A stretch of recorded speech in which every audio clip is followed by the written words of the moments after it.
Hey, Atkinson. You have someone lurking. Okay, great. Enjoy your lurk.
Okay.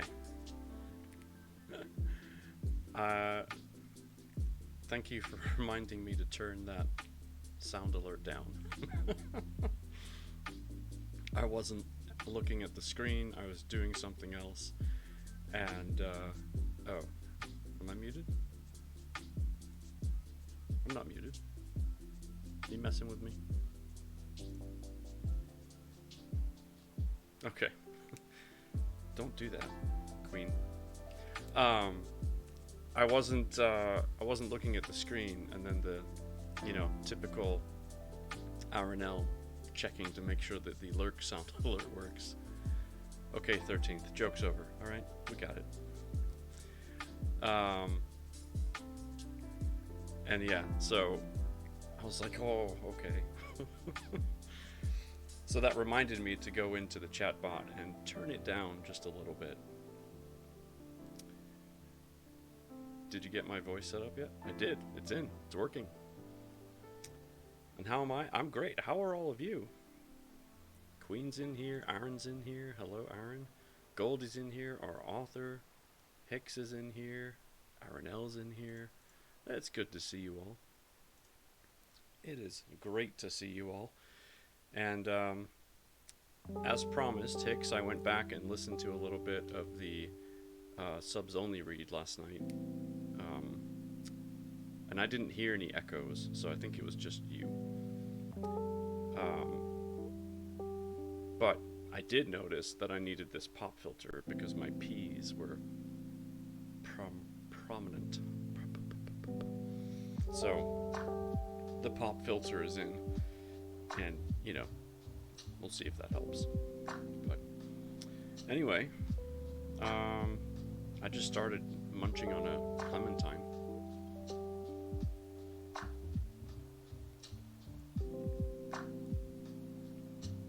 Oh, I still have that. I know what I need to update. You guys are on it today. Just bear with me for like 2 seconds. Let's see. Chat commands, custom commands. This one. Let's remove that and remove that. Save. Okay. That's better. So now, if you just type lurk in a sentence, it won't actually put that you're lurking. So, whoops. Probably me, technology and me not so great. That's okay. Well done on the fruit. Thank you. Thank you very much. I did have Jimmy John's for lunch, which included their delicious triple choc cookie. So, but this is like my third clementine for the day.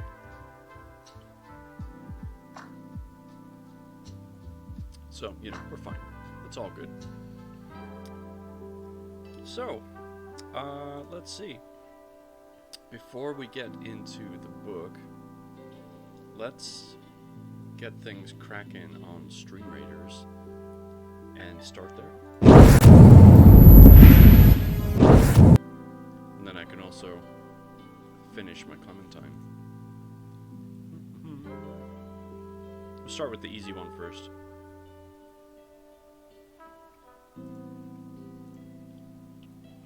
No need to, you know, die on the first hill we get to. Where's the fun in that? Alright, yeah, this is a warrior-esque challenge. However, that being said, I'm gonna want some tanks in the front, some melee behind that, get some archers in here.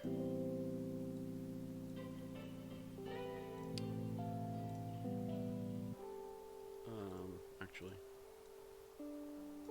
do that, and then, just in case you need to, drop in a couple of healers. Yeah, that should work. No scurvy for you.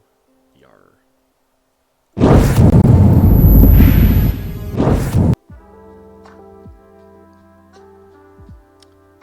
Okay, so how's everyone's weekend been? Has anyone been up to anything exciting? Anything adventurous?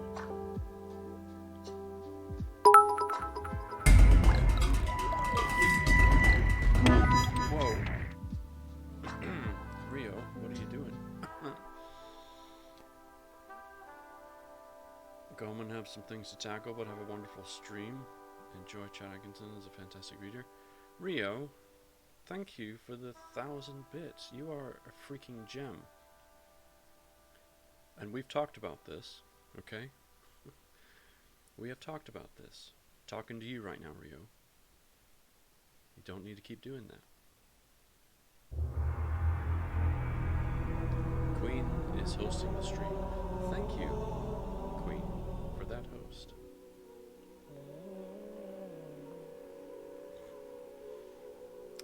Savage is in the house with the zebra butts. Or, sorry, potato butts. That's not a zebra. Savage, I'm going to need you to record yourself singing or humming, ahming the Halo tune, so I can use that instead. We'll talk, okay? I think you could do a pretty good job. It's about time we got a lady's perspective. It wasn't subs though. It's not the point, Rio. But seriously though, your generosity is above and beyond. Thank you. From the bottom of my heart. And the top. Okay. The clementine is done. I am now healthy. Once again. Alright, folks, we are about to open into chapter 17. I can't believe we're already at chapter 17. When I opened the book right before we got started here, I was like, wait, did I move the my stopper here? Did I put it in the wrong spot? And I went and checked the reading recap, and no, sure enough, we are on chapter 17. Blew my head off. Crazy. And with that being said, let's just do a quick review. Again, this same review is in my Discord in the reading recap. We got through chapters 11 Hicks. What? Hold on.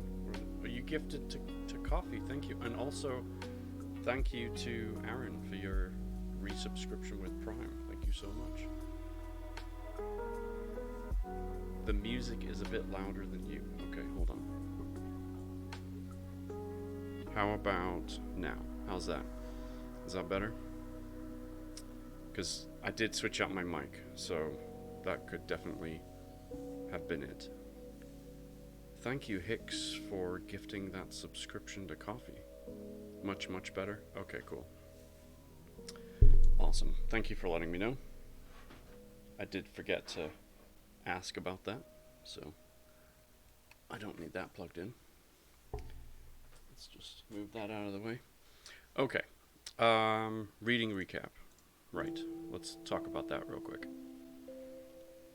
So, in the last set of chapters, we found Sarah from Houston, Texas, working in the ER, and she basically got her first taste of kind of the more gruesome, life-crippling side of what the ER can sometimes bring, which is, it's sad but true, and she experienced her first death while working in that shift, and it kind of rocked her to her core. So, as it should, any empathetic human being should rightly be a little shaken from something like that.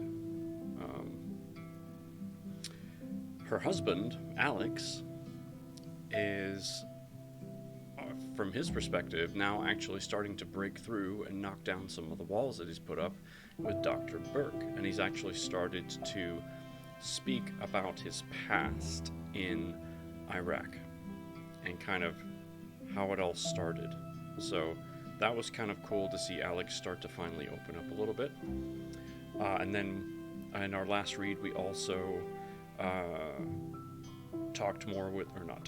read more about Angela in Boston, and she's getting a little bit more cushy acquainted, say what you will, with Dr. Strong.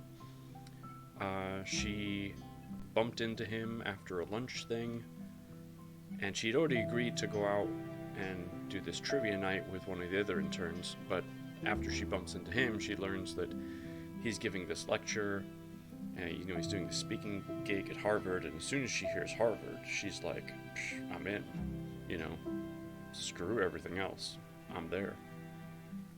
But Maura, who we know is kind of conniving, she's not the nicest person. She's always trying to hide an ace up her sleeve somewhere. She sees this interaction when they bump into each other, and all we get from that is that she's got this smirk on her face, and she walks in the opposite direction to where she needs to go. So I'm assuming that something's going to come of that. And then we also, and there's a lot going on in these chapters, we also jump back in time to 1347, and the merchant ship that Mateo and the other folks were kind of looking at, they found a bunch of dead people, but they found all these rats, and they came out of the shadows, and there were tons of them, and they fled from the ship just as fast as they were found. So yeah, that's kind of the quick recap, the down and dirty, if you will. If you're curious, that is the Discord, and of course, this is the link to the book itself. So definitely get in there, check them out. Check the book out if you haven't already, and keep an eye on the Discord, because that's where I try to put the updates. So alright, hold on 1 second while I adjust.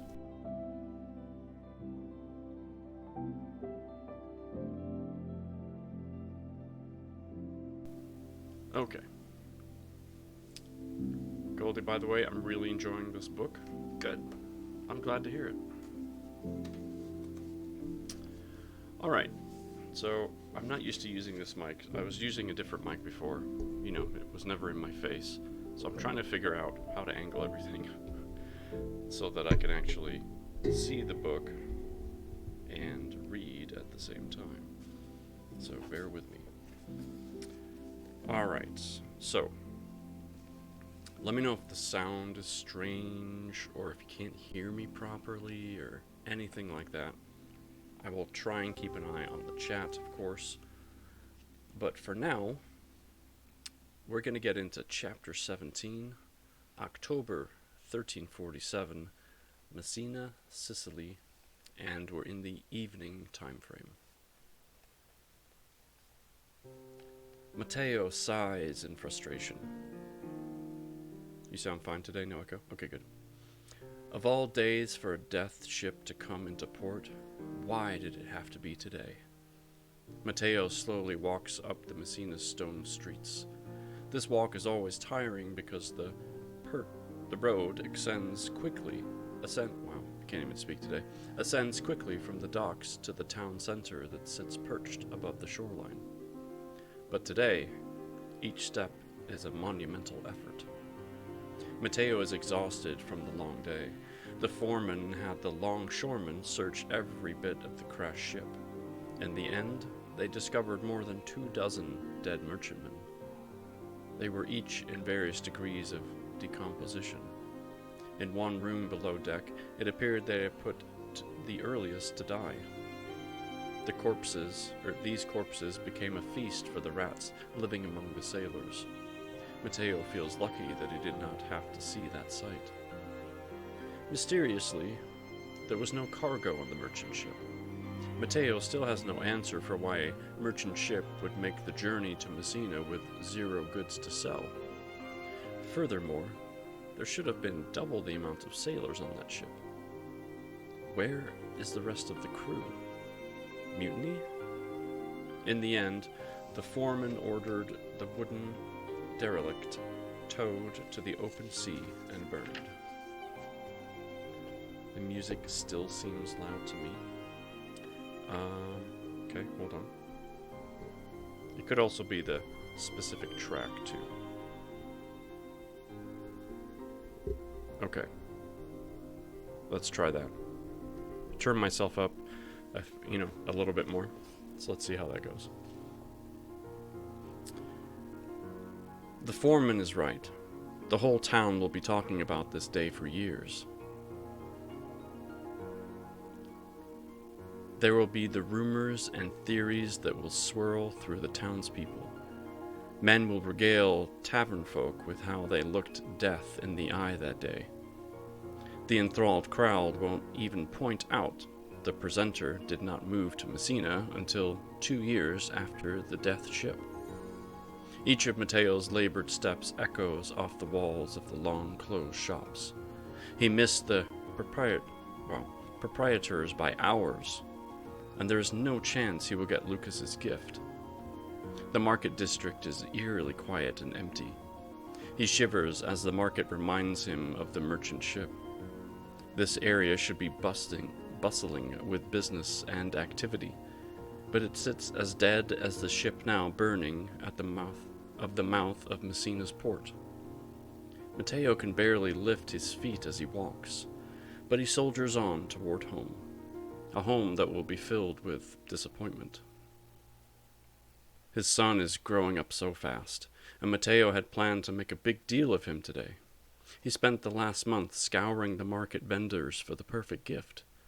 After much angst, he settled on a howling wolf, about the size of his son's palm, so intricately carved in the light and dark striped zebra wood it gives the appearance of moonlight cast on each individual hair of his outstretched neck. This gift is entirely frivolous and expensive. At first, Mateo was not even sure he could afford it. However, he took on some extra work at the dock over the past month, and he rationed their food allowance. Luca loves all types of animals. He revels in telling Mateo and Tita about the animals he knows. He can speak of their habitats, whether they travel in packs, and how they procreate. Although he has never seen one, the wolf enthralls Luca. He admires the wolf's strength and intelligence. Outside the woodcarver's shop, Mateo pauses. He bends at the waist and scratches his legs. He starts at his ankles, scratching up towards his knees. The prickle of fire is doused in relief, eliciting a sigh from Mateo. Next, he scrapes the outside of his thigh with his fingernails. Finally, he unconsciously attacks his stomach. This goes on for some time until Mateo is startled from a voice coming from the darkness across the shop. "Is that you, Mateo?" asks a voice from the shadows. "Aye. "Who is there?" responds Mateo. Stepping from the shadows is a man in colorful clothing. Mateo is drawn to the reds and yellows that comprise the man's shirt, not compromise. There's no compromising in the shirt. He also marvels at the man's cleanliness. This man's appearance is foreign to Mateo, who is always covered in sweat and dirt. "I heard about the trouble at the dock," mentions the man. "I figured you would be late getting home this evening." I miss buying that figurine from your store," laments Mateo. "I noticed that you had your eye on that particular item. It's for your boy, no?" questions the woodcarver. "Yes, it is his birthday today," relays Mateo. "Well, we cannot have a boy go without a gift from his father. I was just on my way to your house to give you this," states the shop owner as he hands Mateo the wooden carved wolf figurine. "You can pay me tomorrow on your way to the docks." "Good tidings to you and yours," proclaims Mateo. "I have no words for this generosity." "It is nothing," dismisses the woodcarver. Wow, we're off to a great start today. Womp womp. "You have a good reputation in this town, and I know you'll honor the payment. Plus, it feels nice to know I will play a part in putting a smile on your boy's face. Now, hurry home and see your family before they go to sleep for the evening." "I will," exclaims Mateo. As he hurries home, his spirits are soaring. There is still potential that this day will meet his lofty expectations. Mateo snatched victory from the jaws of defeat and will return home a hero. His feet float across the stone streets without a hint of fatigue. And that was a very clumsily read chapter 17. But an interesting chapter because he's got all this itching going on. Probably because of the rats and the boat that he was on. So I'm going to take a wild guess that he's starting to have immediate... banging the mic around. He's probably going to have immediate side effects from the plague and just doesn't know it yet. That's just my guess. But he got the figurine that he wanted, so that's a good start. Or end, I should say. Alright. So, in chapter 18, we're going back to 2020, so we're going to be in mid-June. Our location is the Russian Bear, which is the bar that Alex likes to go to and his father took him to when he was a boy, in Houston. And the time frame is evening. How's the audio level now, by the way? Are we more balanced? Are we better? I can adjust more if needed. But you tell me. I haven't seen any other hints of complaint, so just wanted to double check.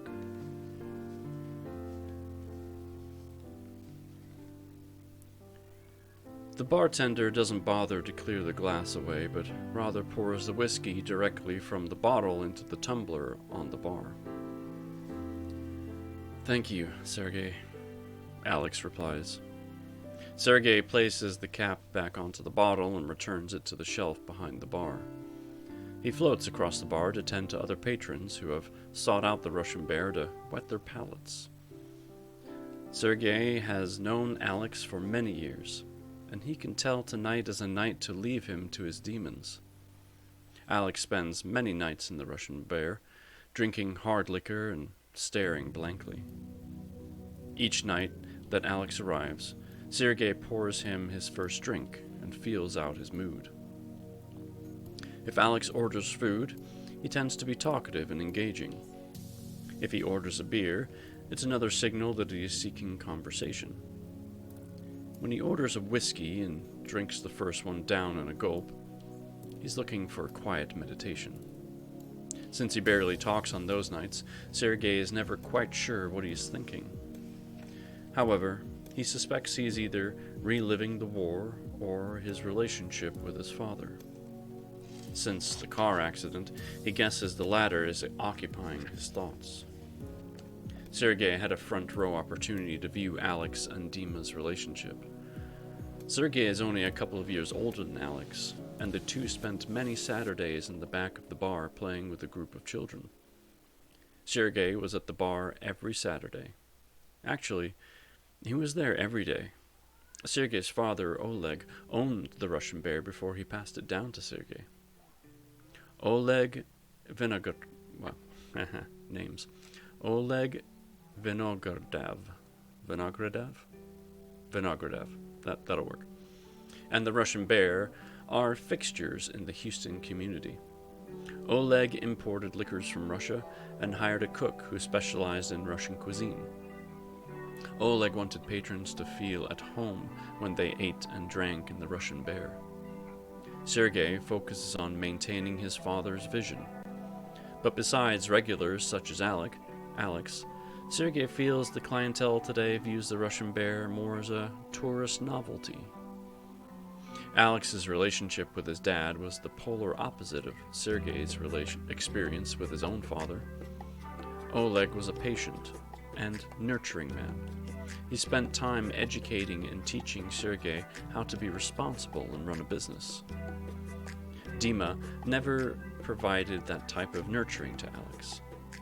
Dima was a demanding and critical man when it came to his son. As a result, Alex did his best to melt into the bar's interior as soon as the pair entered the establishment.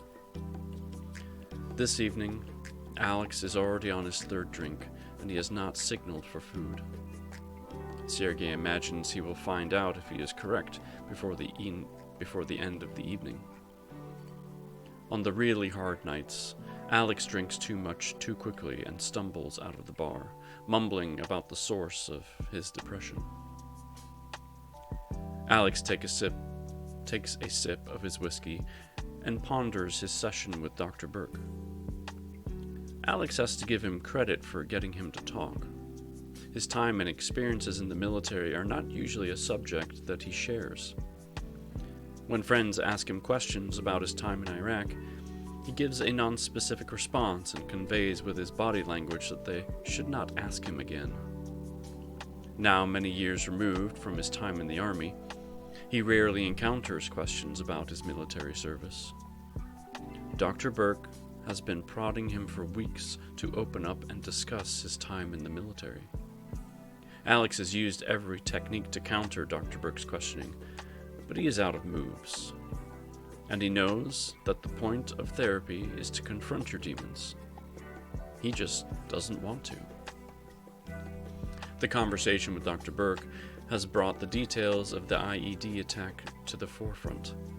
Usually, it is relegated to short snippets of the event that invade his dreams like a personal movie trailer. In the dream, he is hyper-aware of the impending disaster, but is unable to take any action to stop it.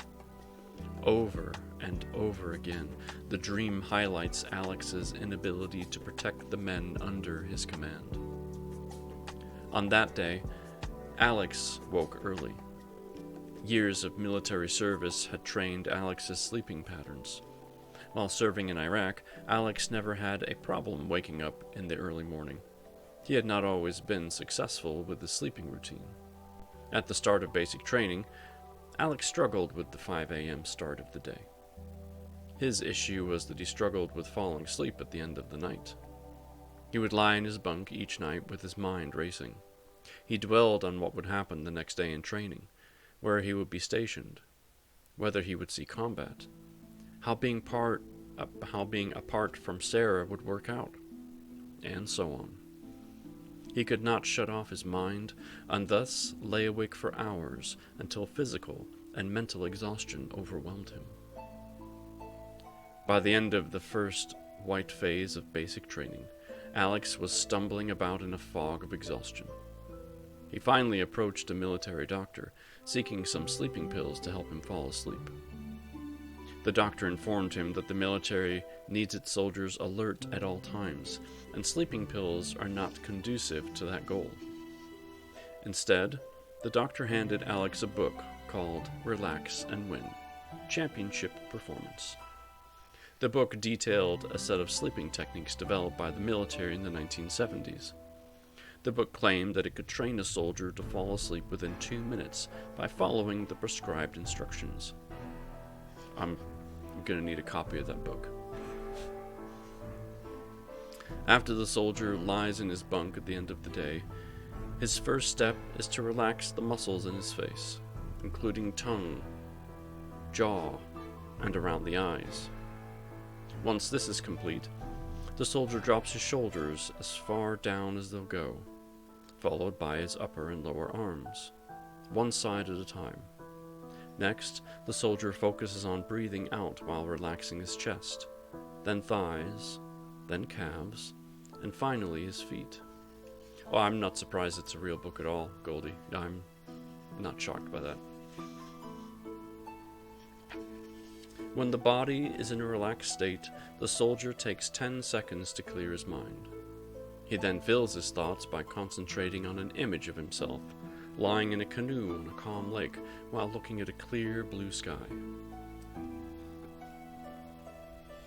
Alex religiously followed these steps, and by the end of basic training, he had achieved the goal of falling asleep within 2 minutes each night.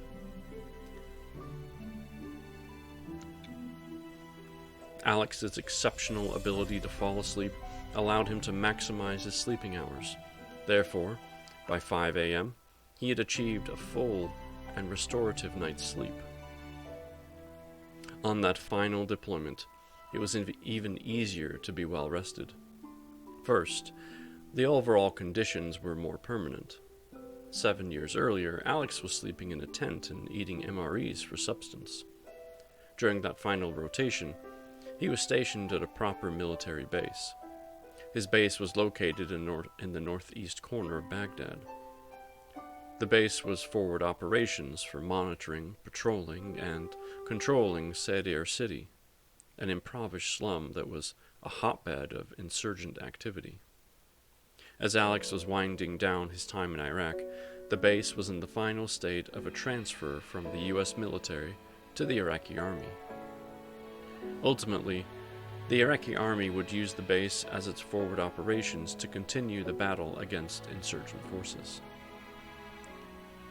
Alex was up and ready for the day. He made his bed with proper military corners, brushed his teeth with bottled water, and dressed in his military uniform. In the pre-dawn light, he left the barracks for the mess hall to get himself a warm meal. Patrol days were long days, and he would not get an opportunity to eat again until evening chow. He filled his tray with an omelet and bacon. He also grabbed an individual cereal cup to eat while on patrol. Alex never ate cereal in the mess hall with milk. The milk had an odd taste to it, and Alex always wondered if it was possibly goat's milk. But the individual packets were great for a snack on patrol. For the same reason, Alex drank his coffee black. At the end of the mess hall line, he added the black cup of coffee with 2 sugars to his tray. He finished his breakfast early and headed to the depot to secure his squad's patrol Humvees. Tongue-tied. Alex's squad would be taking the Humvees into Sars City on patrol to provide security and a sense of order. Democracy can only flourish if the citizenry feels a sense of safety and justice. Before the U.S. military arrived, Sars City had a storied history with poverty and crime. The city was built in 1959 in a response to extreme housing shortages in Baghdad. The goal was to draw both urban and rural citizens into a communal living structure. The population of this suburb of Baghdad exploded over the next 20 years by more than 1 million residents. By the early 1980s, the district had fallen into poverty and crime.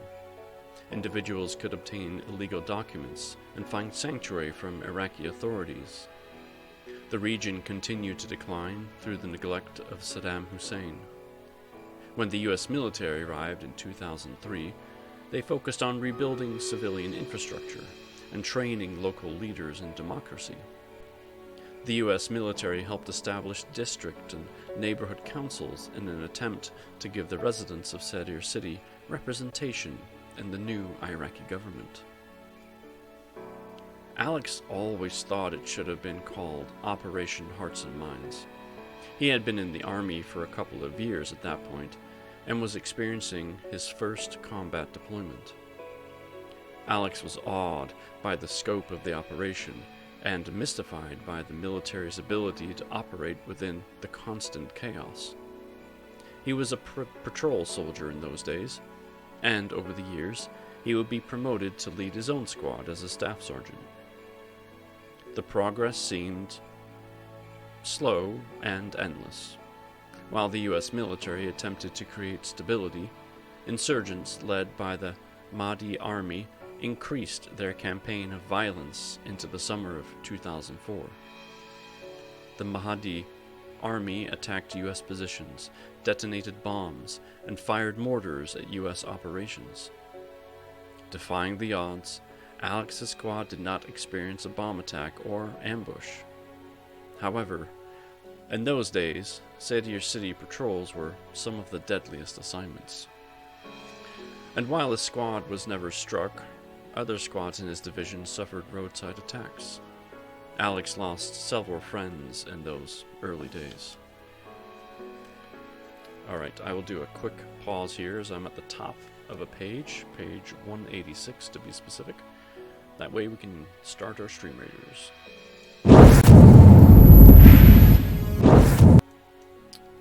Alright.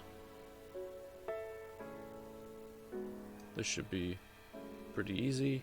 23 allies, looking pretty good. Good luck.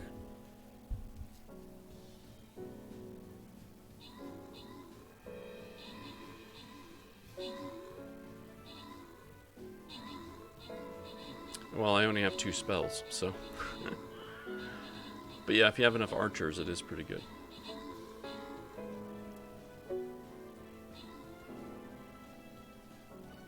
There we go. Easy peasy. JDR with the 15 gold. Alright, just get this, get it out of the way, move that, click down here. Gosh, do we want to go with a 4 or a 4? This has got a chance of loyalty skin chest, this has got a loyal token chest, so let's go with the skins. Start that battle. Ah, this map. I hate this map. Okay. These things right here. Mages, which is one of your artillery types. And there's one other one that can take these guys out, but otherwise they can't be touched by anything else. So I think it's musketeers. So if you have musketeers or mages, definitely place them. I am gonna place. I'm gonna go with my archer. Go down here.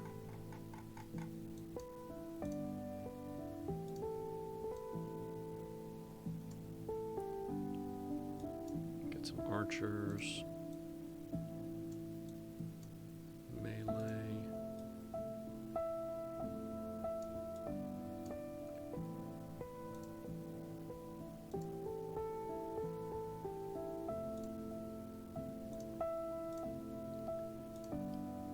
And then, of course, whatever you want in front of that.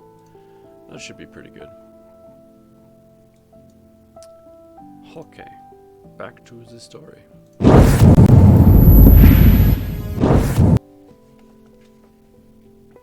Alright, so if you're following along in the paperback, we're at the top of page 186. Excuse me. Sadier City spent the next several years as a flashpoint of violence. During the 2007 troop surge, the tide of the region finally changed.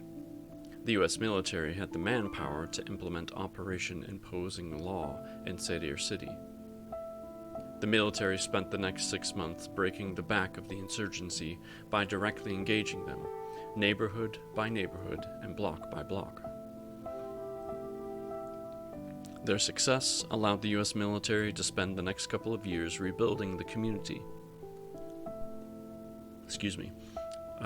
Rebuilding the community structurally, emotionally, and spiritually. While there were still security concerns, the military believed they could turn the security maintenance over to the Iraqi security forces. Alex's squad was fully assembled at the Humvees at 0700. During the daily debrief, Alex informed his squad of the day's goals. The squad was to meet an Iraqi security force team at a police station in Sadr City. The joint team would then conduct patrols and home searches in quadrants 4A, 4B, and 4C. He told them their squad would be providing security support only to the Iraqi security force squad.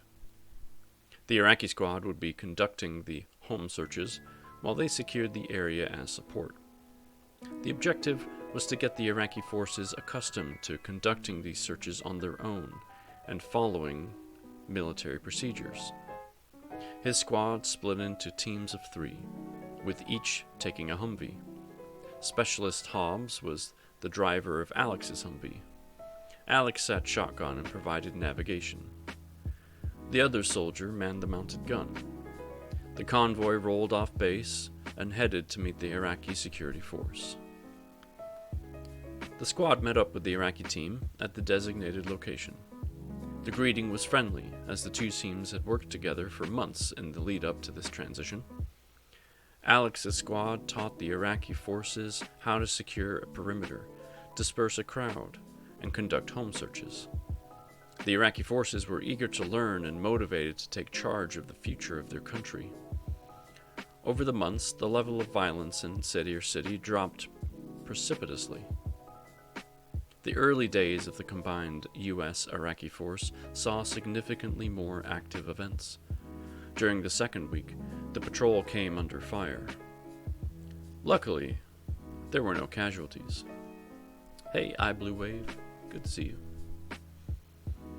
The last couple of months saw no incidents of note, and Alex believed he was turning over a secure situation to the Iraqi forces. Several of the Iraqi team that lived in Sadier City, several of the Iraqi team lived in Sadier City and were particularly plugged into the mood of the residents. The Iraqi team educated Alex's squad on how to navigate the internal city politics and how to build goodwill with the citizens. The Iraqi team leader informed Alex that you win the community by winning the children. During those early days, the patrol stopped daily outside a park frequented by Sadier City's youth. The squad engaged the children, answered their questions about America, and handed out food they took from the mess hall. Alex started bringing the candies Sarah shipped him in his regular care packages. He found out that the Iraqi kids loved those Russian candies. The team had patrolled and cleared the first quadrant and was headed to their second objective. His team was in a good mood. This felt like a farewell stadium tour. For the Americans, it was an opportunity to say goodbye to the locals they had befriended over the months and years. It was lunchtime when they arrived at their next destination. They were not expected to be there particularly long. There was information of potential arms cache in an apartment of one of the project buildings. The Iraqi security force would enter the building, conduct a security sweep, and confiscate the illegal weapons. This was a fairly routine event, and they expected little to no resistance. In fact, the patrol had never experienced an incident in this part of the city. The Iraqi team of 6 entered the building to conduct the search, and 2 of their squad secured the vehicles. This would be the deployment scheme when the US military was no longer conducting patrols with them. The two Iraqi soldiers at the vehicles were equally at ease. They had a full US squad to back them up, and doubted such a sizable and formidable force would be challenged openly in the streets. Now, as Alex memorizes... Now, as Alex memories... Jeez. We're fine. It's okay. Take drugs. Do things. Now, as Alex's memories reach the attack, the next images dispense slowly and silently. He still wonders how much of the events were a coordinated attack. Was the call of illegal arms fake to lure them to the area? Did they pick the spots exactly because no incident had ever happened there before? Did they know this was the final combined patrol and that maybe the soldiers' guard would be down? Was the group of children a coordinated distraction? Alex sips his drink in silence as the images of the explosion play at a crawl across his vision. Percolating out of the silence, the scene begins to have narration. The narration sweeps over the scene of fire, smoke, blood, and death. The attack has left 5 soldiers dead. Those were not just soldiers. They were my friends, Alex thinks to himself. Subic Naval Base in the Philippines is headquarters to the U.S. 7th Fleet and provides operational and military support to the region. The SARS outbreak has led to 50 cases and 5 U.S. sailor deaths. These are the first deaths of the U.S. military personnel linked to the SARS outbreak, ravaging the Asian Pacific. More than 64,000 deaths have been confirmed worldwide related to the SARS outbreak. The images of the IED attack spin and swirl and ultimately dissipate as this narration jars him from his memory. It takes Alex a second to piece together what is happening. It's not a narrator of his nightmare talking, but rather a news reporter on the TV behind the bar. The man in the suit is talking about the death of some sailors. "Are you kidding me?" Alex mumbles to himself as he concentrates on the television screen and the news report. 5 sailors get the flu and die, and it's headline news. Mike and JJ are blown up and no one cares. Where was the national concern when thousands of soldiers were killed and tens of thousands injured during the Iraqi war? And what about all the soldiers like me, who are still dealing with the impact of the war a decade later? "Sergey, turn that shit off," shouts Alex towards the bartender standing across the room. Sergey excuses himself with the patrons and walks over to the TV in front of Alex. He reaches up and presses the power button on the unit. The screen blinks and a rainbow of color flashes across the screen like a star exploding and then collapsing on itself. "Anything I can get for you?" Sergey asks gently. "Yeah, give me another whiskey," responds Alex. That was a very detailed chapter 18. I'm going to take a quick drink. I suggest you do the same, if you have not already.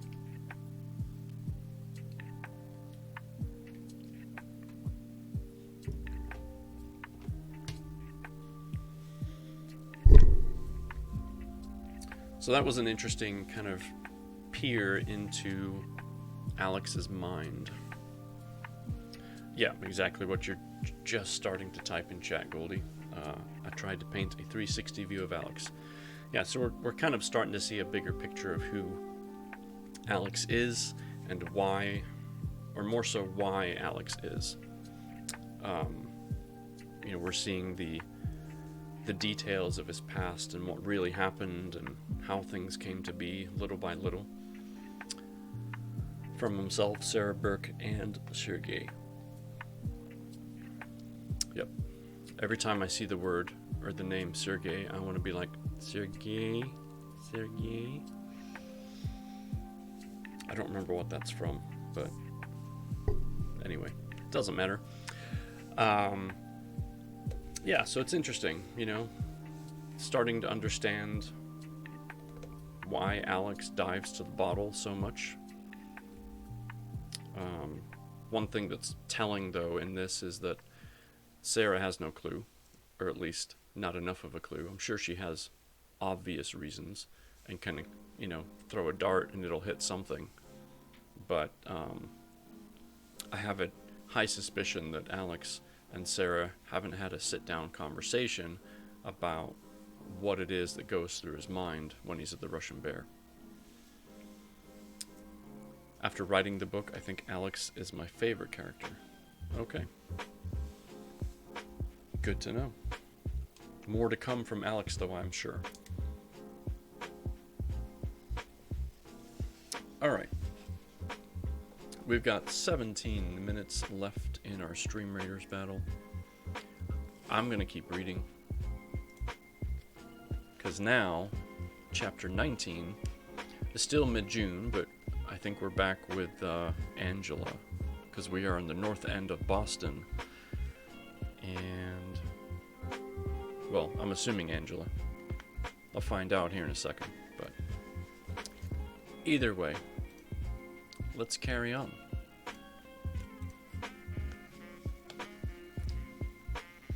The blue BMW slows as it approaches the upcoming street corner. Shorter chapters make it feel like you are hurtling towards something. Yeah. Not shorter chapters are good. It kind of breaks it up and gives the writer, just as much as the reader, a chance to really dissect and soak up what's happening. The blue BMW slows as it approaches the upcoming street corner. After allowing a crowd of evening revelers to traverse the sidewalk, the performance vehicle turns right onto Hanover Street. Shortly after making the turn, the car comes to a complete stop. A middle-aged man exits the driver's side and approaches the valet stand. He quickly hands the valet $20 and then retreats to the passenger side door. He opens the door and extends his hand to the young woman inside. "We have arrived, milady," he says with a playful grin. She takes his hand and allows him to gently assist her from the seat. She can feel the power, warmth, and tenderness in his grasp as he lifts her to a standing position.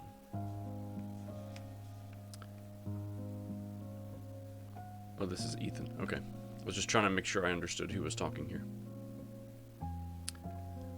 "Anthony will park the car for us.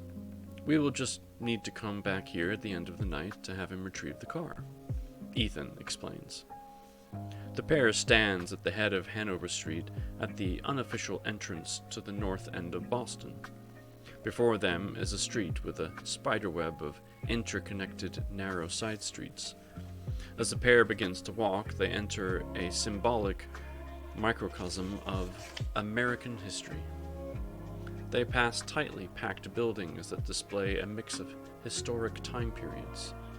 As the couple strolls through the streets, they engage in the first in-depth personal conversation.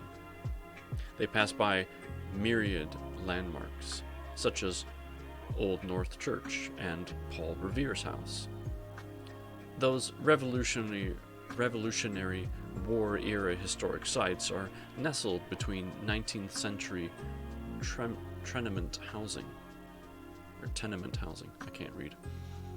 Since the 18th century, the North End has been a fashionable neighborhood for wealthy families, artisans, journeymen, laborers, and servants.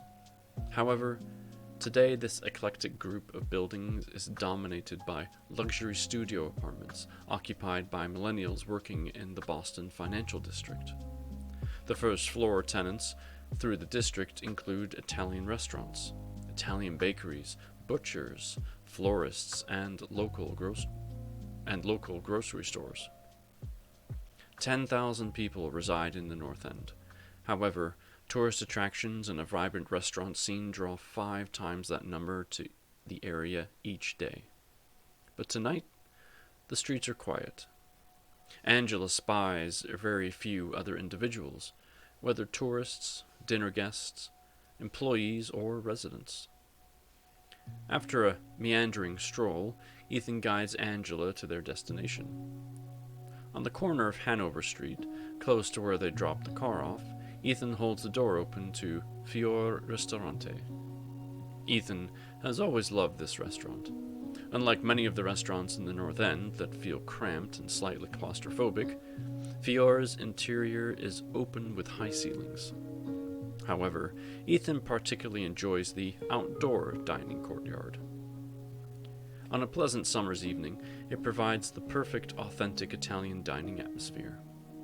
Ethan often brings friends, relatives, clients, colleagues, and dates to Fior. After a long day at the lab, Ethan often stops by Fior for a glass of wine and a light dinner. Ethan could never explain why he feels so at home at this particular Italian eatery. Fior did its part in keeping Ethan interested by offering an ever-changing, seasonally inspired classic Italian menu. Fior makes its old-world breads and pastas fresh from scratch each day. Its vegetables are sourced from local farms, and the fish is obtained daily from the many fishing vessels based out of the Boston Harbor. As Ethan and Angela step into the restaurant, Bruno, the owner, steps from behind the receptionist podium to greet Ethan. Bruno extends his hand to Ethan with a gregarious welcome. As Ethan shakes the large man's hand, Bruno pulls him in for a hug. I'm trying to imagine what Bruno would sound like. I have no idea. Because I don't know. Anyway, I'll do my best. Welcome, my friend. I was beginning to worry about you. We have not seen you for over a week, and tonight is not one of your normal dining nights. Very unusual. Bruno jokingly blusters. I know, my friend. It has been very busy at work, and I had to prepare for a lecture. That is why I'm here tonight. I just finished a lecture and came here to celebrate being done, Ethan explains. And I see you brought some lovely company to celebrate with. That sounds way too Russian. I suck at this stuff. Aaron, I need your help. Bruno suggests as he gestures towards Angela. I did. This is Angela. She's a colleague from the lab and was my guest at my lecture, offers Ethan. Angela's eyebrow rises as she looks at Ethan. She finds it interesting that he introduced her as his colleague rather than his intern. She quickly turns back toward Bruno and extends her hand in introduction. It is a lovely night. Can I get you a regular courtyard table? Asks Bruno. If it's available, that would be wonderful, Ethan says, thankfully. It is available. Follow me. Yeah, again, way too Russian. I was thinking about Alex the whole time and his dad. Anyway. Bruno states as he waves for the couple to follow him through the door, which opens into a bricked courtyard with 10 round dining tables. The 5 tables along the wall with the door to the restaurant are intimate 2-top tables. The other 5 tables across the central path that divide the courtyard are larger 4-top tables. Bruno guides the couple to the 4-top table in the opposite corner, farthest from the door and closest to Hanover Street. This particular seat provides an unobstructed view of life within the North End. More like a Mario or Luigi. Yeah, I just couldn't get, my head couldn't get there. I was like, a Mario, a Luigi. And then, for some reason, I went like this, you know? What you going to do? Ethan enjoys this seat because it provides him the entertainment of people watching. He pulls a seat out for Angela and assists her in getting seated. Then he takes his seat across from her. Bruno shakes out the cloth napkins and hands them to Ethan and Angela. All right, let's see if I can do this. Boy. Can I get you something to drink while you look over the menu? How was that? Was that better? Solicits Bruno. 2 waters and a bottle of Merlot, if you don't mind, Ethan answers. Excellent. I'll be back in a moment, Bruno promises as he retreats back into the restaurant. But I'm also imagining Bruno as this, like, wide-shouldered, heavier set guy that's, like, you know, got a deeper voice, maybe. And I'm over here like, hey, how you doing? Oh, shoot. We do what we gotta do, right? He is big and beefy. See, that's what I thought. So I'm like, in my head, he doesn't talk like this. And maybe he talks like this instead, you know? Maybe I gotta do that.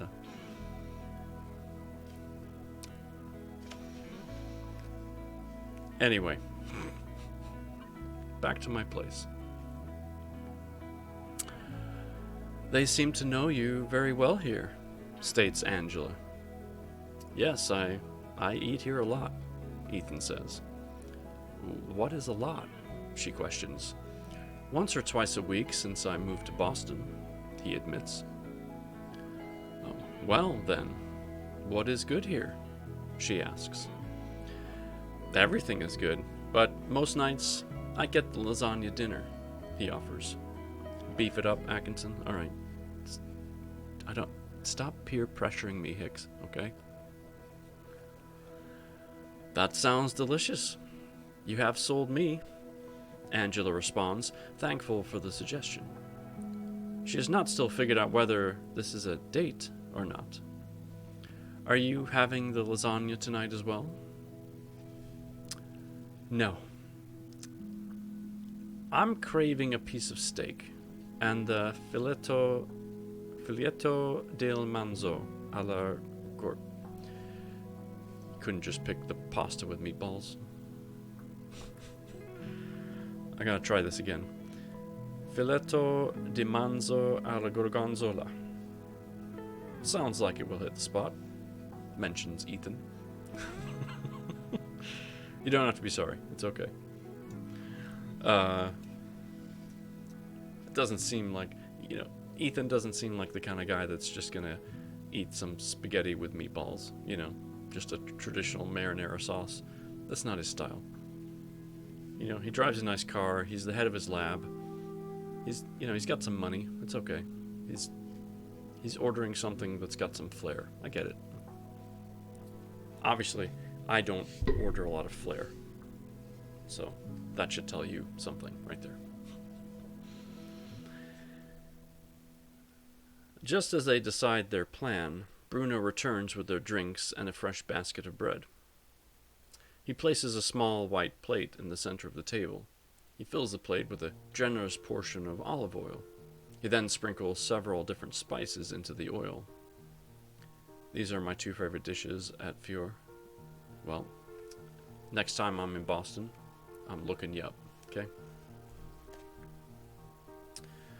The bread was made freshly today.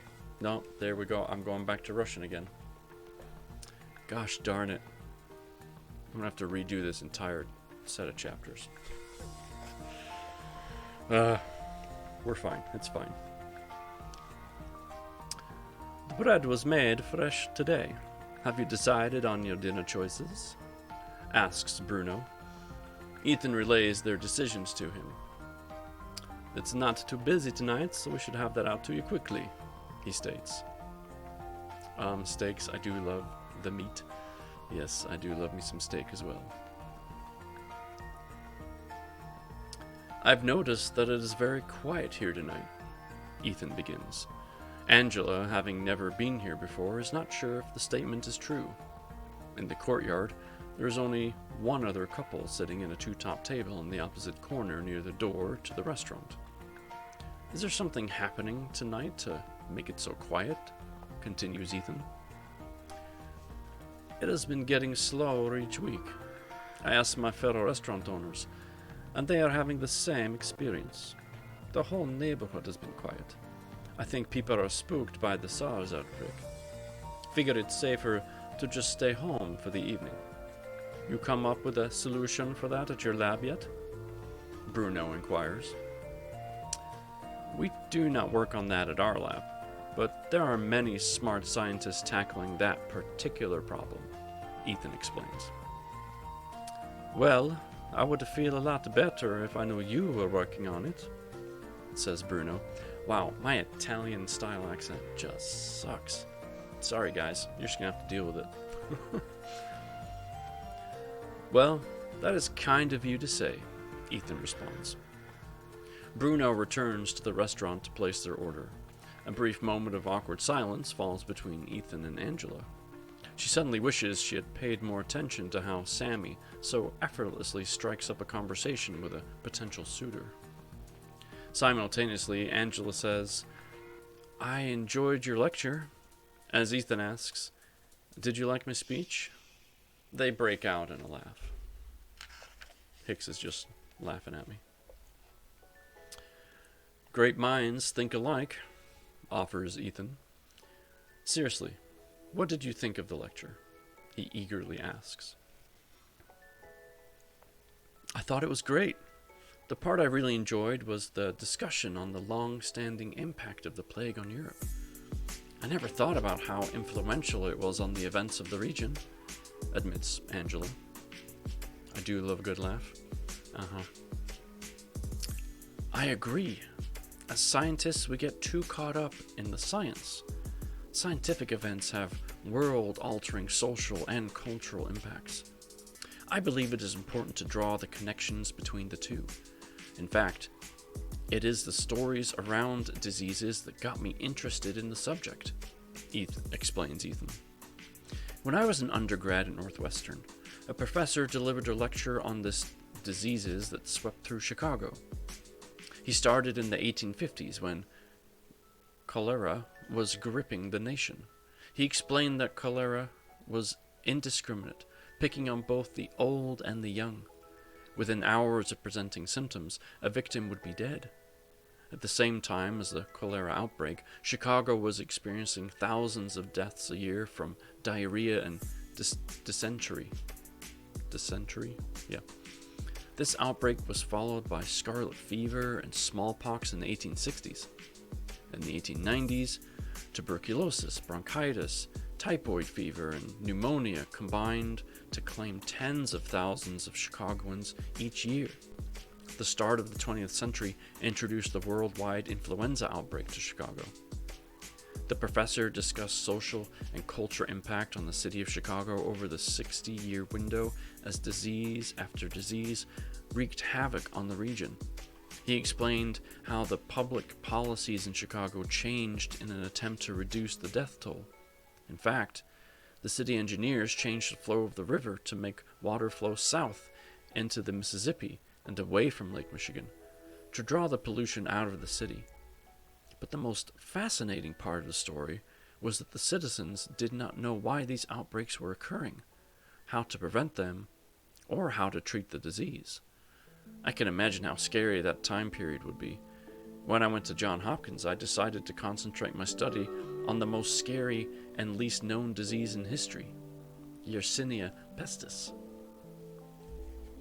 Well, it's a good thing you didn't do undergrad in Boston. You may have never gone down this career track, suggests Angela. I doubt that. There are very few places on Earth that are not touched by disease. In the 1850s, the cholera epidemic swept through Boston, hitting the North End most harshly. The densely populated nature of the neighborhood allowed the disease to spread quickly and thoroughly. This drove out the wealthy families who moved to the Beacon Hill neighborhood, which plunged the North End into an economic depression. Over the next century, the North End was flooded with immigrants living in tenement housing with poor sanitation conditions. These conditions set the stage for the 1918 Spanish influenza pandemic. The death toll led to a significant population loss in the area and the closure of many businesses. Years later, this result opened the way for the Boston City Council to claim eminent domain on a large swath of the North End to build the central artery to relieve the growing traffic in the city. What is the central artery? Angela inquires. It was a large, double-decker elevated highway from the suburbs into Boston. It was torn down in the 1990s, and the highway was sunk underneath the city as part of a Big Dig project, explains Ethan. It was really not until the completion of the Big Dig and the opening up of the Rose Kennedy Greenway that the North End began to recover. Residential investment began to flow back into the area, and the residents moved into renovated tenements and 5-story brick apartment buildings, which were built following the cholera outbreak. Subworthy, of course. Thank you. That is fascinating. I can see your point of how disease really shaped this neighborhood, Angela acknowledges. Well, I gave you the background on my passion. What brought you to molecular biology? Questions Ethan. And I will leave that question right there as we do, yet again, another Stream Readers.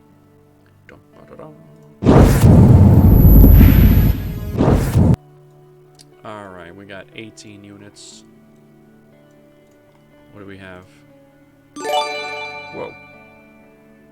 Hicks. Thank you for gifting a sub to Mary B Music. If you haven't checked out her channel, by the way, she does do some pretty sweet music. Just as a heads up.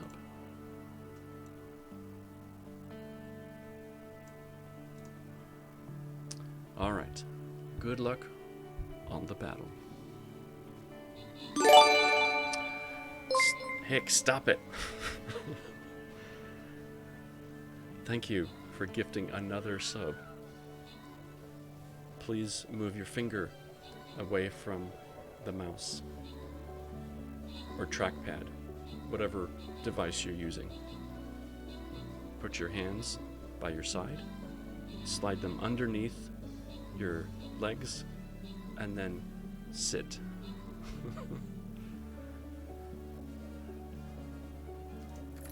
Easy victory there. And Queen gets 200 gold. Good job. Oh man. Oh man. We're at the boss battle. We are at the boss battle. Alright. If you got epics, now's the time to place them. This should be pretty straightforward though. Let's see. I'm going to place... My musketeer isn't that strong, but it's the only decent way I'm going to get him leveled up at this point. So, it is what it is. Okay, very similar plan as before.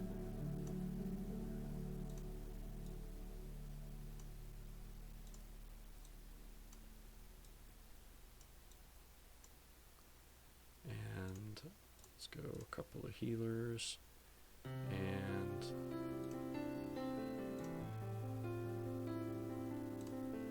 a couple of flags. All right, piece of cake, folks. We got this. So worth it. Thank you for reading to us. Well, I love doing it, and just having you guys here makes it way more fun. So, thank you. I mean that with every fiber of my being. Alright, we're at the top of page 198. 3 pages until this chapter ends, so let's see where the conversation takes us, shall we?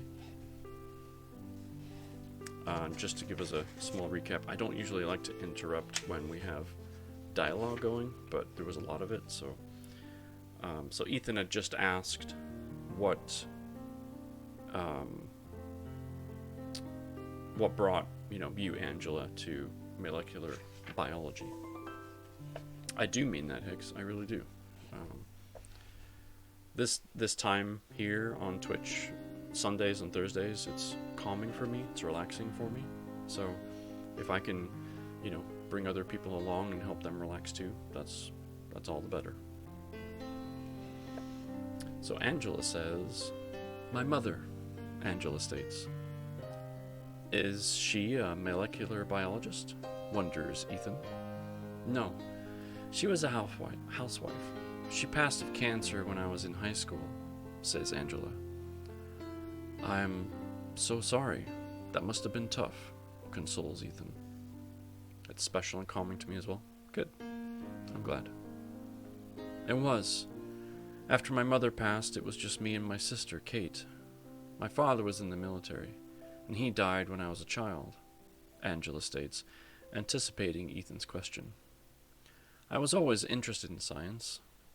After my mom passed, I focused on molecular biology with the goal of getting my PhD and going into the field of cancer research. Hopefully, one day I'll be able to save someone else's mother. A very noble goal, Ethan agrees as he raises his wine glass in salute. You and your sister must be very close, having lived through so many difficulties. Normally we are, Angela says as she takes a sip of her wine. Normally? Ethan questions, raising an eyebrow in concern. We got in a big fight earlier in the summer, Angela says. It was my fault. I said some things that were out of line. What happened? Ethan asks tentatively. It started innocently enough. I was watching your son and I got distracted. While I was not looking, he reached onto the dining room table and pulled down all these research papers my sisters had. Angela begins. What type of research? Interrupts Ethan. Genealogy. She wanted to connect her family history. After the passing of both Mom and Dad, she wanted to know what other Sindiles were out in the world. As she showed me her research, I grew really angry. Where were all the relatives when we lost Dad and then Mom? Why did my sister care about these people who clearly did not give a damn about us? She kept going on and on about she and her husband were so excited about the research. At that point, I kind of lost it and said a couple of out-of-line things about her husband, Angela admits. Her husband? What about him? Wonders Ethan. Hey, JDR. We are in a boss battle, JDR, so please join us. Mark has not been a great husband to Kate. I would not put family at the top of his priority list, states Angela. My sister got angry and I cut my visit short and returned to Boston. We haven't spoken since. I know I should call her, but I've not gotten the courage to do it. Admitting you made a mistake is unpleasant, but you will probably feel better the sooner that you do it, suggests Ethan. If I may, I would have to disagree with your assessment of your sister's genealogy research, he continues.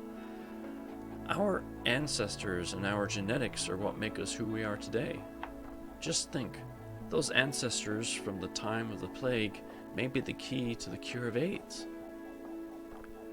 Suddenly, a melodic ring and a vibrating sound came from Angela's purse, interrupting the conversation. She quickly fumbles with her purse to retrieve her cell phone. Upon lifting the phone in front of her, she sees the name Asher Conrad on the display. She presses the green accept button and says, Hello?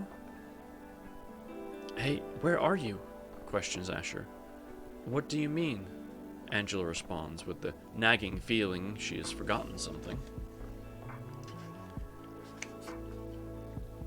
We've been at the Hopewell... Oh wait, this is Asher, the intern. I need to do the other voice. Okay. We've been at the Hopewell bar for a couple of hours now. Trivia night has already started, but you can join our team when you arrive. Hey, I forgot about Asher. That's right, trivia night. Sorry, Asher. I won't be able to make it. My roommate isn't feeling well, and I'm taking care of her for the night. Angela states apologetically. I see, Asher says with disappointment. Maybe next week. Sounds like a plan. I gotta run. Have fun tonight. Bye. Angela says quickly as she hangs up her phone and tucks it back into her purse. You are... Wait. Oh. You are right. She lied, Asher says as he turns to his companion. She could have at least just told me the truth. Who's talking here? Oh. There, cowboy. I told you she was a tease. Here. This round is on me. Bartender, 2 Sam Adam lagers, his companion says. Although I'm not sure who his companion is, so I don't know what voice to do. But that's alright, I'm sure we'll find out soon. After a few moments, the bartender places the beers on coasters in front of the pair. I have a feeling it's Mora, but I'll find out. Asher sulks, quietly contemplating the conversation with Angela. Maybe she really is home with her roommate. Mount McKinley, a voice calls out to Asher. What? Responds Asher, coming out of his daze. Select C, Mount McKinley, the person repeats. Asher presses the letter C on the touchpad before him. The answer becomes highlighted in a green transparent square, following that he selected the correct answer. The correct answer causes 825 points to be added to their team score, placing the Wiley Conrad team in second place after 4 rounds. You're pretty good at this, Asher compliments. I knew it. You have no idea. I excel at this, responds Mora with a sly grin. I freaking knew it. That conniving little witch. That's the end of the chapter, by the way. Jeepers.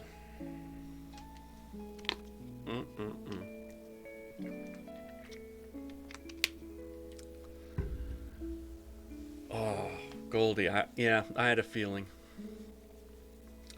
Little stinker. More than that. I'm just choosing not to use words. But that sneaky little grin that we saw in the previous chapter, she was like, I'll go to the trivia night instead. Me too. And I knew I guessed it. Yep.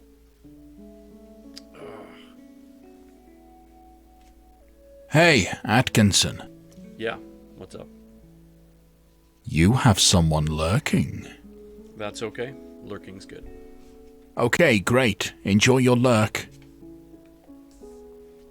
It's hard not to reveal too much too early.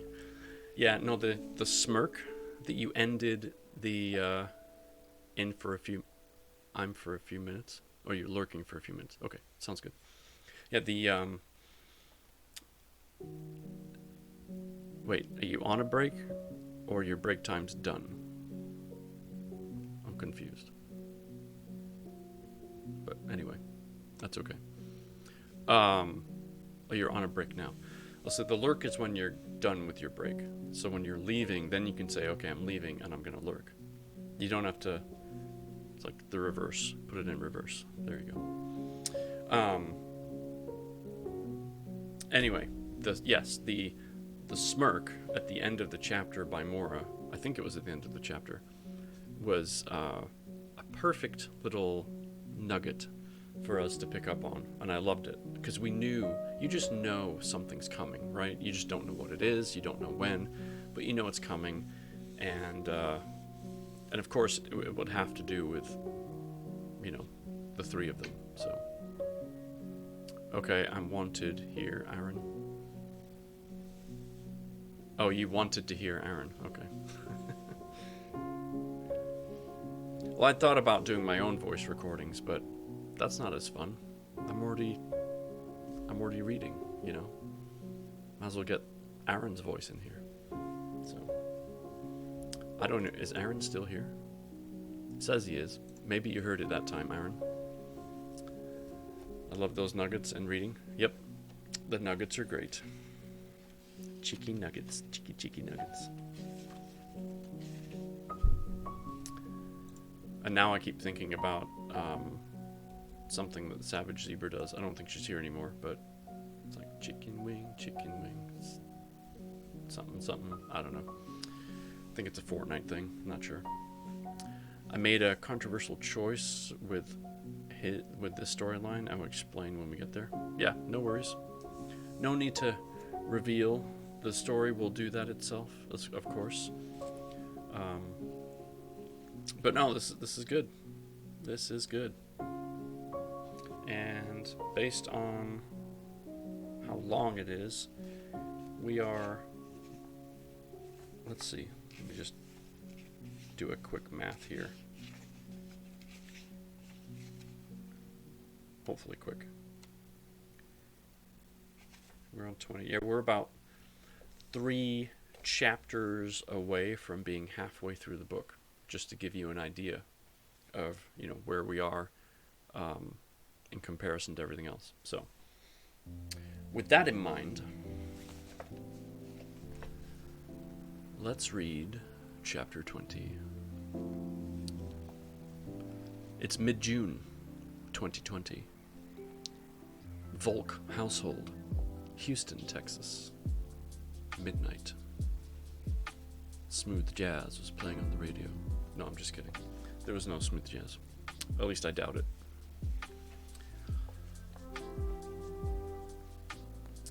A glow of white light fills the darkened room. The soft glow sporadically shifts to blue before shifting back to white. The late-night comedian drones on through a monologue while the audience laughs at every play on words and innuendo. Sarah's head rests on a throw pillow while her legs stretch out over the couch. She has a blanket wrapped around her as she sleeps restfully. Hours earlier, she had snuggled into the blanket to cut the chill of the air conditioning that filled the house. Sarah wakes with a start as the front door opens with a bang. She takes a moment to take in her surroundings. She doesn't remember falling asleep. She last recalls watching the 11 p.m. news while she waited for Alex to get home. I have to head out soon, Sunday dinner with the in-laws. Help me. The last few chapters are all the same day. Oh boy. Alright. Enjoy dinner, okay? You'll be fine. She had called and texted him several times that night, and he had not answered his phone. She assumed that he was at the Russian Bear. It was Wednesday, which meant Alex had spent the afternoon in therapy. He often struggles on therapy days. Dr. Burke prods Alex to reveal his issues, and this is an uncomfortable position for him. Even in the best of times, he is not known for discussing his feelings. He's more likely to act rashly when confronted with a bothersome set of circumstances, and these are not the best of times for Alex. He is Sarah's first and only love. He is a person with confidence, strong convictions, and a belief in justice. Alex has an electric personality and had collected a large group of friends through his high school career. He used his position as a student tour guide and went out of his way to engage and befriend the new students who transferred to the school. Not every new student became a part of their clique, but no matter where they settled, jocks, cheerleaders, drama kids, band kids, and stoners all maintained a friendly relationship with Alex. Sarah was no different from all the other people who entered Alex's orbit. On the first day of school, she was terrified, and he made her feel at ease. As part of the Student Service Council, he gave her the inside scoop about the school as he provided her tour. After her morning classes, she had her lunch break. She felt anxiety and embarrassment upon entering the cafeteria. Everyone seemed to know each other and be grouped together. She was scanning the tables for a solo seat when Alex presented himself and invited her to sit at his table. Sarah started to fall for him at the beginning of their junior year. At the start of the school year, Alex was walking with Sarah toward their English class. He came across 2 football players bullying a freshman, and he became enraged. He believed in fairness, justice, and the do unto others etiquette. He left Sarah's side and stormed toward the scene. He stepped between the 2 cowering freshmen and the 2 assailants. He provided them a verbal beatdown until they scurried away with embarrassment. Alex knelt down and helped the student collect his belongings. He introduced himself and escorted the student to his next class. For the next 2 years, Alex gave Jacob a shout-out and high-five each time he passed him in the halls. Heading back to work in a minute, I won't dare interrupt your reading. It's totally okay. That's why it's there. It lets me know that you're lurking. But hey, enjoy. Enjoy that work. Sarah viewed Alex differently after that day. She watched him closely for months. He spent his time and effort in propping people up. He made sure the people around him were treated fairly and treated others with respect. He never turned his back on an injustice. Alex's core nature made his decision on a couple of years later to join the army an unsurprising event. Sarah finally gained the courage to declare her intentions towards Alex at the junior year Sadie Hawkins dance. She approached him early and was relieved to see his grin when she asked him. He would later tell her that he had been interested in her for months, but he was too scared to jeopardize their friendship with an unrequited advance. Sarah expected that his years in the army would further solidify Alex's traits. However, upon his return, those core features seemed bruised and damaged. Positive, it will be enjoyable. Have a great night all. You too, Higgs. Take care of yourself, please. Early on, she assumed that the accident played a large part in his changed demeanor. How could he not feel depressed and discouraged as he struggled to regain his ability to walk? Later, she realized that the physical trauma may have emerged from that event, but his emotional trauma went well beyond that single day. His lingering physical and emotional pain led to a volatile set of employments. As each job dissolved, Alex's bitterness and anger rose. His visits to the Russian Bear became more frequent. Sarah found it curious that Alex would visit the Russian Bear. The bar was synonymous with Alex's father. There's no way Alex could eat or drink in that bar without being haunted by Dima's presence. Sarah figured that he must be seeking to resolve something by visiting the bar. Maybe he was hoping to run into his father at the establishment. However, as far as Sarah knows, that never happened. Sarah became accustomed to Alex returning home drunk from the Russian Bear. She would help him to the bedroom and take off his boots, jeans, and shirt, and deposit him in the bed. She would gather a glass of water and the Advil bottle and place them on the bedside table. She would change into her sleepwear and then snuggle in behind Alex. As he snored, she caressed his head and prayed he would conquer his tormentors.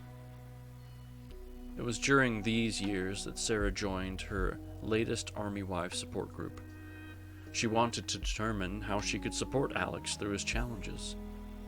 The group showed her that she needed support as well during these times. She encouraged Alex to speak to a therapist, but that never took. Sarah was lucky. He was never violent or demeaning toward her. He treated her with love and respect, but he was suffering and built walls between them. Sarah believes he did that to protect her from him.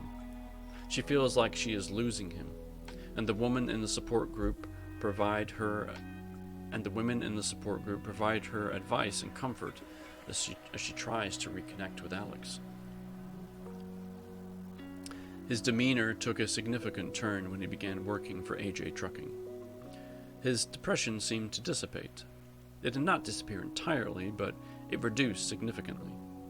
The trips to the Russian Bear became less frequent, and the drunken arrivals ceased entirely. Over the course of the next couple of years, Alex seemed to slowly come back to her.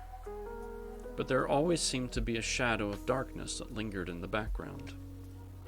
Then, his parents died in a car accident. Their sudden departure devastated him. Because of the accident, his parents had closed caskets, and they were buried next to each other in plots at a cemetery a few miles from their home. Alex held the after-funeral lunch at the Russian Bear. He sat there and drank well past when the last guest left. After that night, the trips to the Russian Bear became more regular.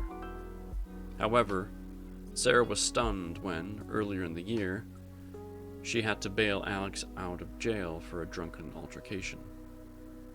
However, she was equally stunned to hear that he had met with a therapist and was planning to see him again the next week. Alex settled into a routine of going to therapy on Wednesday afternoons and then stopping by the Russian Bear on his way home. Until tonight, he never returned home drunk after a therapy session. Upon seeing him stumble through the doorway, Sarah is concerned that he has suffered some sort of emotional relapse. So that I was so quiet, I had to moderate an event chat for a blog StarCraft 2 event, or a big StarCraft 2 event, and meantime watched one of the greatest finals I've ever seen. No worries, Queen. Glad to see you're here. And this is a boss battle. I don't know if you knew that, so get your people in. We only have 6.5 minutes left. So, Hicks, I thought you were leaving. I'm glad you're still here, but if you gotta go, don't delay.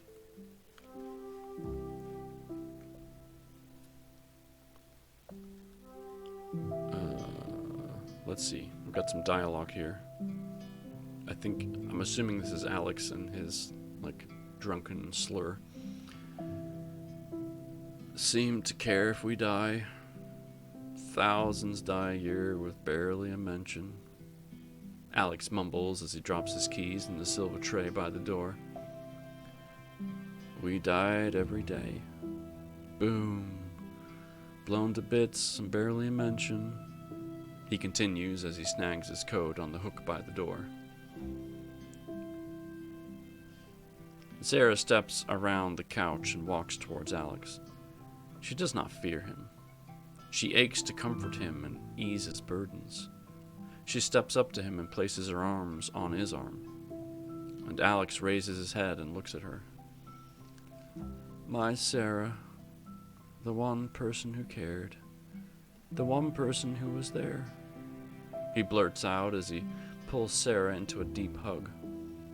She slips her arms around his waist and hugs him back. She feels his chest shake, and she peers up at him. He is trembling as waves of tears course through him. Let me get you to bed, my love, she offers. Without any resistance, she guides Alex to their bedroom. She repeats the routine she has executed hundreds of times in the past. She eases him onto the bed and supports his head as he lies back onto the pillow. She unties his boots and places them next to each other at the end of the bed. She unzips his jeans and pulls them off his legs. She folds the jeans neatly and places them on top of his dresser. She unbuttons his shirt and slips each arm through the sleeve, then tosses the shirt and socks into the hamper. She pulls the cover over Alex and retreats from the room, turning the light off behind her. Sarah goes to the kitchen and cleans up the dishes from the dinner she made. She places Alex's meal in a Tupperware container and stores it on the top shelf of the refrigerator. She washes down the counters and starts the dishwasher. She glances at the clock and to see it reads 1:30 a.m. Sarah's concern for Alex bubbles in her chest. She fears the feeling will weigh her down if she doesn't find a way to unburden herself. Hoping against hope, Sarah retrieves her phone and texts her friend Melanie. She types, "Are you awake? I need to talk to someone." After a few moments, Sarah observes the bubble within the 3 dots, indicating that Melanie is typing. Her reply, "Yes. What's up?" Sarah presses the phone icon under Melanie's name and places the phone to her ear. "Hi, honey. What's wrong?" Melanie asks with concern. Sarah opens her mouth to speak, and a sob escapes. Tears pour out of her eyes and cut a path down her cheeks. Melanie offers her repeated sympathies and attempts to coax the problem from her. After several minutes, Sarah manages to compose herself and gain control over her voice. I thought he was getting better. I had such high hopes with his new therapist, Sarah relays. Why? What happened? Questions Melanie. He spent the night at the Russian Bear. Not a text or a call. He stumbled in about half an hour ago, ranting and raving. He doesn't seem to be able to put the past behind him, states Sarah as the tears start again. Any recovery has its ups and downs, offers Melanie. I know. We were on such a positive trajectory for so long. His parents' death last fall seemed to have unwound all this progress. I guess I should be happy that he has managed to keep his job during this time. It's the only thing that seems to keep him grounded. Or the only thing that seems to ground him. Do you see any progress with the therapy? It sounds like the doctor has Alex talking. Maybe confronting his issues is tougher than I thought. I hope this is temporary, a necessity to get back to the road to recovery. What advice has the doctor given Alex? He's provided him methods for establishing calm through breathing and meditation techniques. He told him to develop a hobby that he can engage regularly when he feels overwhelmed by his problems.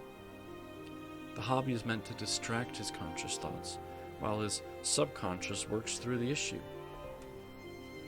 How does that work? Inquires Melanie. I guess while he's busy rebuilding the car, there isn't room in his active thoughts to dwell on his trauma. The subconscious never stops working, so the subconscious can work through the issue without being bombarded with a flood of panic or anxiety. Later, Alex can tap into those subconscious thoughts, thus separating the thoughts from the surge of anxiety. Is that working? I'm not really sure. He does seem calm and stress-free as he works on the Mustang. I figure he has an after-action debriefing with the doctor during the therapy sessions. I guess, overall, he has seemed better.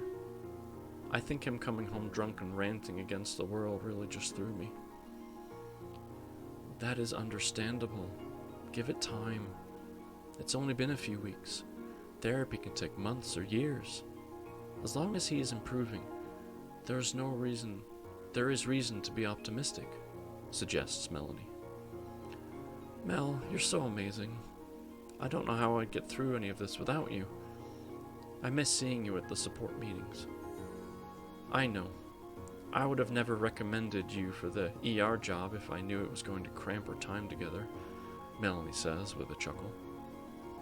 I know. I should quit tomorrow, Sarah replies. She hangs up the phone and returns to the bedroom. Alex is sound asleep, lying on his side facing the bedside table. Sarah slips out of her clothes and puts on her sleepwear. She silently slips into bed and snuggles up to Alex. Out of habit, she starts caressing his head. Once again, she prays that he will conquer his demons. And that is the end of chapter 20. Such a lovely stream, thank you. I hate to miss some. I will listen post-stream. Wonderful. Yes, there will definitely be a VOD for this. And let's just see, we're coming up to the end of usually when I read on a Sunday, so I think what we'll do, chapter 21 is super short. It's only a few pages.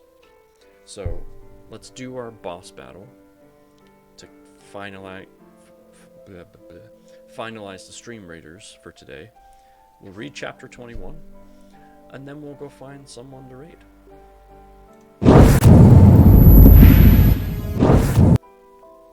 Alright, 23 units. Don't laugh at me, JDR, okay? Just kidding, you can laugh if you want, that's fine. That's why there's a lull. And, wow, look at all those glorious units. let's do this. Let's go right there. Good luck, everybody. This is for all the marbles. Why are you going that way? Go. That's not what I wanted you to do.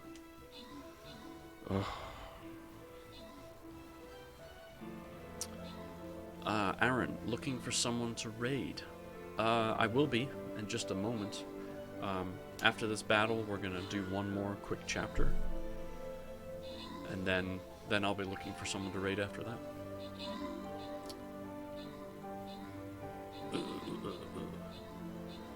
Okay, this game's almost over, folks. Got it in the bag. You guys are doing wonderful.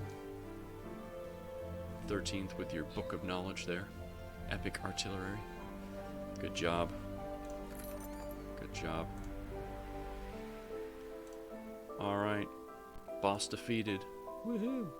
We'll start our new map next time around. Well done, everybody. Well done.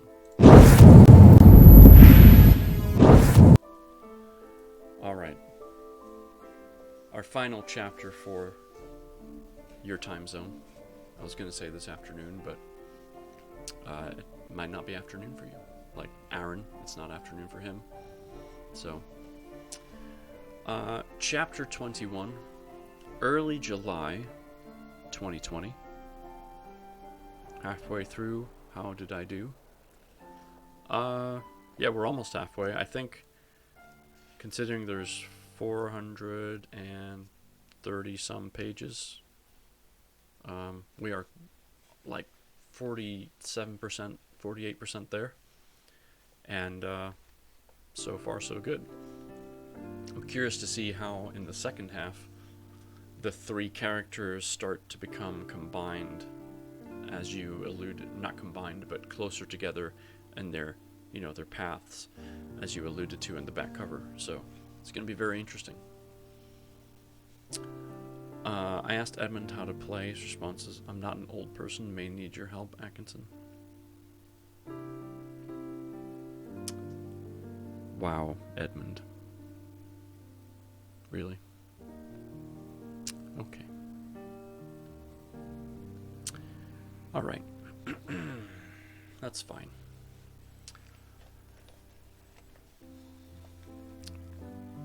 I'm not offended. Not at all. Yes, we shall. Alright. Chapter 21. Early July 2020. Pittsburgh, Pennsylvania. Morning time frame. The intern anxiously awaits by the struggling machine as several competing jobs cycle through the printer. He frantically checks each new printout, searching for the bold and underlined updates at the top of the page. After the third printout, he sees his work and grabs it swiftly off the plastic tray. He darts through the office, weaving between people and chairs. He can already hear Brock, the anchorman, screaming for the updates he has in his hand. The intern has never experienced a breaking news event. They are about to cut in live with some compelling information. Retirees and stay-at-home moms will never know which contestant will win the showcase showdown that day. The intern calls back that he has the figures as he dashes past the cameras and places the paper in front of Brock Simon, who provides a dismissive thanks. The intern retreats off camera. He stays close so he can watch Brock deliver the message to the world. Brock is currently turned perpendicular to the desk as a technician finishes his on-camera makeup. His co-anchor, Linda Jacobs, is stuck in traffic trying to get to the office. Her loss. The newscast is going to make Brock's career. And good night to you, Hicks. Take care. He's done well for himself over the years. His broadly handsome good looks and on-air presence landed him an assignment reporter job at WKBC in Boise, Idaho. After 2 years, he left 40 TV market spots to take a weekend anchor position in Albany, New York. 3 years ago, he took the daytime anchor position here at WTAE, the ABC affiliate in Pittsburgh. But this newscast could propel him into a top 10 market. He heard that Mark Brewster at WPVI Philadelphia is looking to retire by year's end. A cross-state move and 20 more TV market spots, and Brock could be the evening anchor on the number 4 TV market in the country. From the corner of his eye, he skims the updated figures just provided to him from the intern. The makeup artist completes his final touches and retreats off stage. Brock places the paper on the desk in front of him. The lights off stage are lowered. He checks the positions of the 3 cameras. He focuses straight ahead on the lead camera and the teleprompter sitting directly above the camera lens. The producer begins the countdown. Brock can see the breaking news graphic on the spy monitor. His moment of triumph is about to begin. Now, let's see if I can do a news anchor voice, okay? Good morning.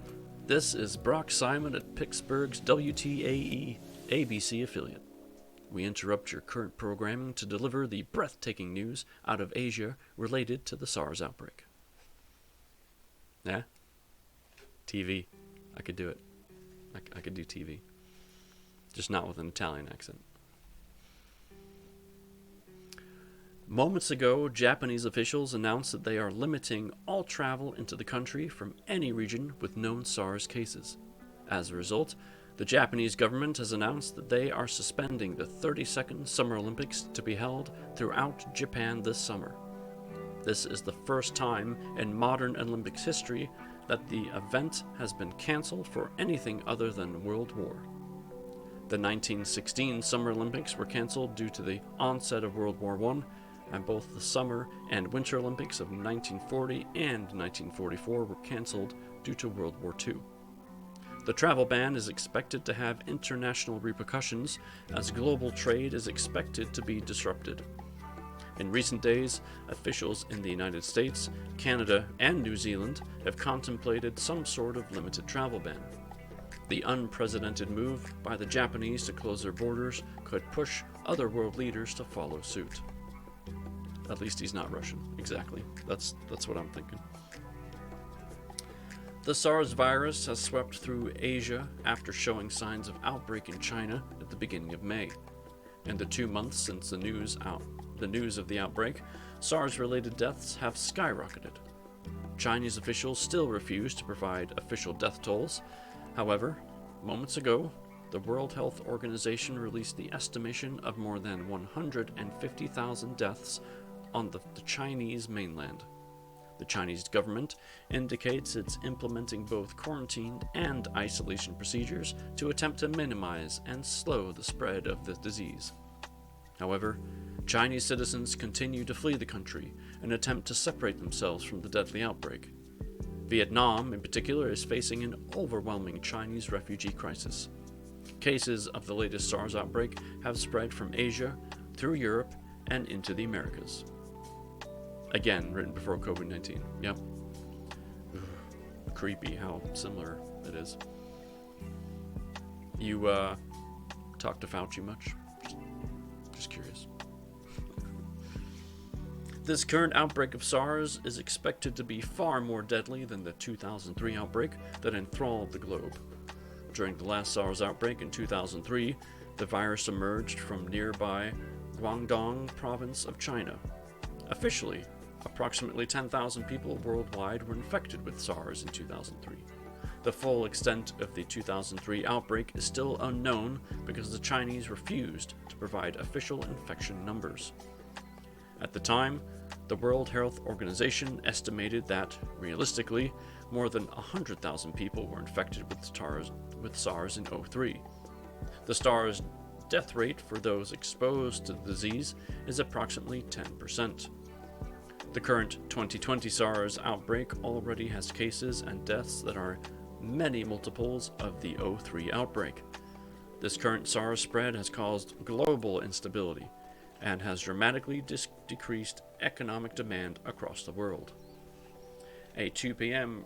press conference from Phil Cashman from the Centers of Disease Control and Prevention is scheduled to discuss the United States' response to the growing global spread of the virus. To recap, the Japanese government has effectively closed the borders to Japan to any foreign inbound travel. As a result, the 2020 Summer Olympics have been cancelled.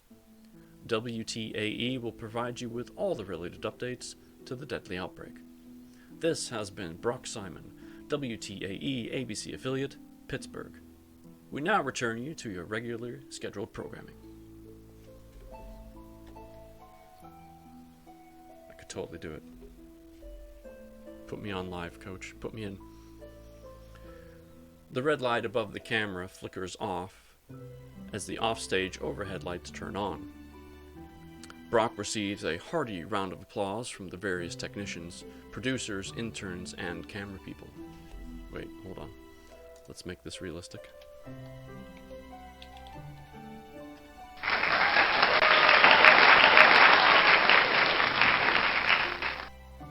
He walks off stage and exits a door directly in front of him. He walks past a few offices and then takes a left into the office he has occupied for the past 3 years. He plops into a seat and grabs the receiver on his desk phone. After dialing, he waits a few moments for the other party to pick up. "Hi, honey," Brock begins. "Find any good Philadelphia listings online?" And that is the end of chapter 21. It's crazy how much the book matches what actually happened, or what happened really. It is, actually. It's very creepy.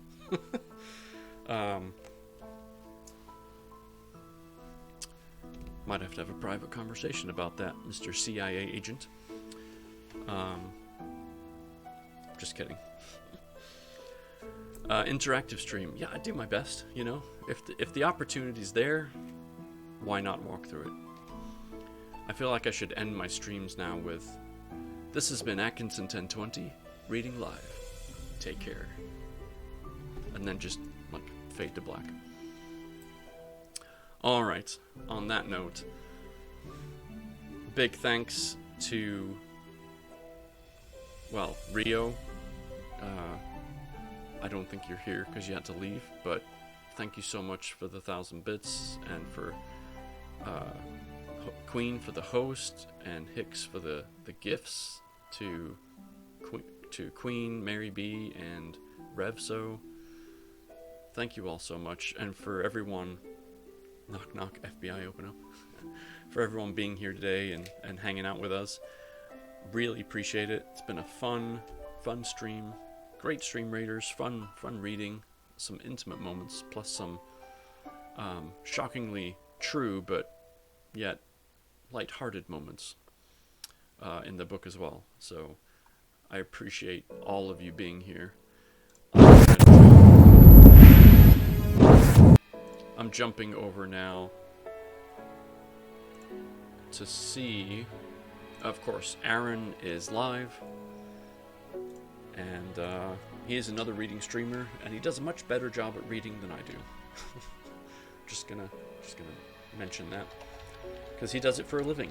He actually records audiobooks for other people, so don't sell yourself short. I'm not saying I'm bad, I'm just saying he does it better. That's all I'm saying. That's all I'm saying. I appreciate you, Queen. I really do. Alright, so I'm not sure what he's reading. Oh, it's an adventure book tonight. Okay, so this should be good. If you want interactive, this is the stream to be in, because he interacts with everybody, with dice rolling and character play and deciding what page you go to next. So thank you all again. I really appreciate you all, and I will see you back here on Thursday. Take care.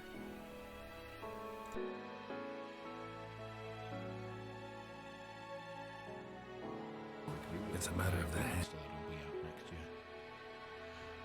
They didn't need a carry, apparently. They were on fire. Wonderful.